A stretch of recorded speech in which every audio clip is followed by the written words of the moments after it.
రాజ్యమేది లేదు గాని రాణిలాగా చూసుకుంటా, కోట కట్టలేను గాని కళ్ళల్లో నిన్నే దాచుకుంటా. రాత ఎట్లా రాసి ఉన్నా ఆ మార్చి నీతో రాసుకుంటా.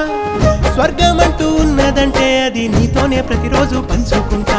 నిన్ను గన్న మీ నాన్న కన్నా అల్లారు ముద్దుగా సాదుకుంటా. నీకు కోపం వస్తే కొంత దూరం ఉంటా, నువ్వు గీత గీస్తే నేను దాటనంటా. కంట నీరు కంటి రెప్ప దాటకుండా కాటుకై కావలుంటా.